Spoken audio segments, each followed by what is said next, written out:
সাহরি খেতে না পারলে কি রোজা হবে?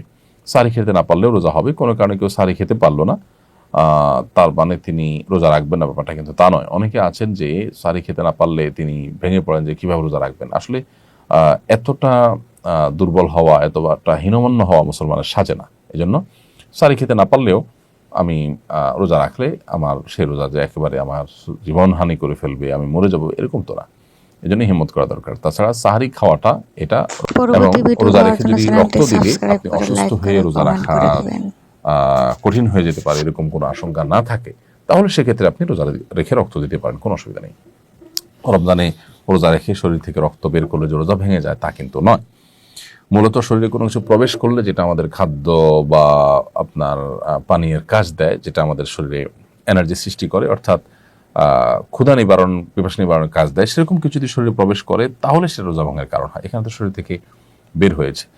এটা যদি স্বাভাবিক হয় যে এক ব্যাগ রক্ত আপনি দিলেন, এর ফলে আপনার রোজা ভাঙতে হবে, সেরকম পর্যায়ে আপনি চলে যেতে পারেন, এরকম কোনো আশঙ্কা যদি না থাকে, রমজানের সাহরি এবং ইফতারে কি ধরনের খাবার খাওয়া শরীয়ী এবং স্বাস্থ্যগত দিক থেকে বাঞ্ছনীয়? আমরা সবাই কমন কিছু বিষয় জানি। তার মধ্যে থেকে একটা হলো যে ইফতারিতে খুব বেশি ভাজা পোড়া, এটা আমাদের স্বাস্থ্যের জন্য মোটেও ভালো নয়, এবং এটার কারণে অনেক অস্বস্তিতে আমরা ভুগতে হয়। এর কারণে তারাবি, আমাদের রাতভর জেগে ইবাদত বন্দেগী, অন্যান্য এক আমল করে, এমনকি দিনের বেলা রোজা রাখাটা অনেক সময় কষ্টকর হয়ে যায়। এই জন্য আমাদের স্বাস্থ্য ভালো থাকে সেরকম খাবার আমাদের খাওয়া উচিত। ভাজা পোড়া, অতি ঝাল, অতি মিষ্টি, যেগুলো আমাদের স্বাস্থ্যের জন্য ভালো নয়, সেগুলো আমাদের অ্যাভয়েড করা উচিত, অন্তত রমাদানে ইবাদতের প্রয়োজন হলেও। দ্বিতীয়ত হলো আমরা ইফতার এবং সাহরিতে খেজুর অবশ্যই রাখার চেষ্টা করব।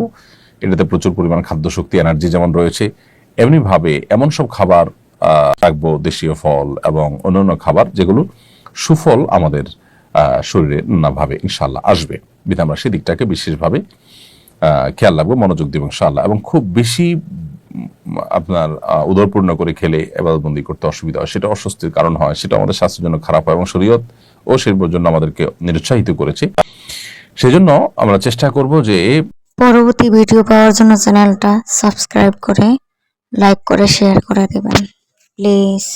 সাহরি ইফতারিতে খুব বেশি উদরপূর্ণ করে না খেতে, এই চেষ্টা আমাদের মধ্যে থাকতে হবে। আহমদ সাজিম আপনি লিখেছেন, দিনের বেলা ঘুমানোর পরে স্বপ্নদোষ হলে কি রোজা ভেঙে যাবে? রোজাদার ব্যক্তি দিনের বেলা যদি তিনি ঘুমিয়ে পড়েন এবং দিনের বেলা যদি তার স্বপ্নদোষ হয়, তাহলে এর ফলে তার সিয়াম ভঙ্গ হবে না, তার রোজা ভঙ্গ হবে না, কারণ এটা তার হাতে নয়। তবে ইচ্ছাকৃত বীর্যপাত ঘটালে সেটি অবশ্যই রোজা ভঙ্গের কারণ হবে, স্ত্রী সবাস করলে রোজা ভঙ্গের কারণ হবে, সেটি বলাই বাহুল্য। কিন্তু স্বপ্নদোষ হলে যদি বীর্যপাত হয়ও, তার ফলে তার রোজা ভাঙবে না, তবে গোসল ফরজ হবে, সেই হিসাবে তিনি গোসল করে নামাজ আদায় করবেন। খাদিজা আপনি লিখেছেন, বিগত রমজানের কাজা রোজা না রাখলে কি সামনে রমজান রোজা হবে না? বোন খাদিজা, এমন কোনো কথা নেই যে বিগত রমজানের কাজা রোজা না রাখলে রমজান রোজা হবে না। রমজান রোজা আপনি রেখে ফেলবেন, এবং রমজানের পরপরই বিগত রমজানের যে কাজা রোজাগুলো রয়েছে সেগুলো দ্রুততার সাথে আপনি রেখে ফেলবেন। রমজানে মৃত ব্যক্তির জন্য কিভাবে দোয়া করব? কোনো খতম বা এ ধরনের কিছু করা জায়েজ আছে কিনা?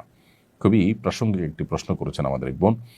রমজানে মৃত ব্যক্তির জন্য আমরা দোয়া করতে চাই, বিশেষ করে রমজান উপলক্ষে আমাদের মৃত মা বাবা, তাদের পক্ষ থেকে, আমাদের প্রিয়জনদের পক্ষ থেকে কিছু করার তাগাদ আমরা অনুভব করি। এক্ষেত্রে দোয়ার ক্ষেত্রে যেটি হবে যে আমরা নিজেরা আল্লাহর কাছে তাদের হয়ে তাদের জন্য মাগফিরাত কামনা করব, দুহাত তুলে দোয়া করব, চোখের পানি ফেলবো, অন্যদেরকে দিয়ে দোয়া করাবো বা অন্যদের কাছে দোয়া চাইবো তাদের জন্য, এটি হতে পারে।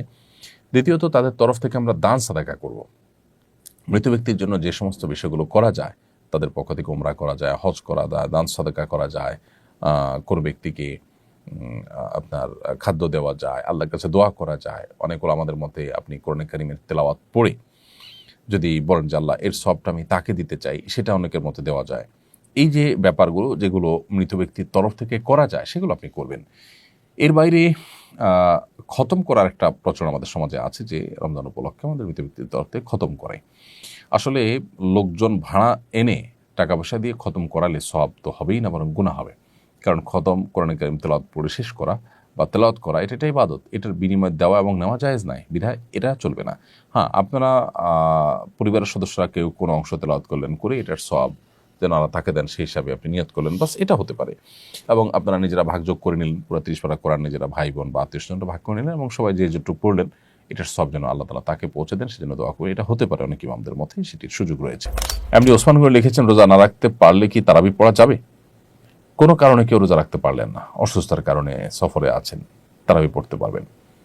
রোজা না রাখতে পারলে তারাবি পড়া যাবে না, ব্যাপারটা এরকম না। আমরা অনেকে রোজার সাথে তারাবিকে এমনভাবে রিলেট করে ফেলেছি যে রোজা না রাখলে বোধহয় তারাবি আর পড়া যাবে না, অথবা কেউ তারাবি না পড়লে তার রোজা হবে না, এরকম কোনো বিষয় না। আসলে রোজা একটি ইবাদত আর তারাবি আরেকটা ইবাদত। নবী করিম সাল্লাল্লাহু আলাইহি ওয়াসাল্লাম বলেছেন, মান কামা রমাদান ঈমানান ওয়া ইহতিসাবা গফিরা লাহু মা তাকাদ্দামা মিন যামবি। যে ব্যক্তি ঈমান এবং ইখলাসের সাথে সিয়াম পালন করবে তার পূর্বের সমস্ত গুনাহ মাফ করে দেওয়া হবে।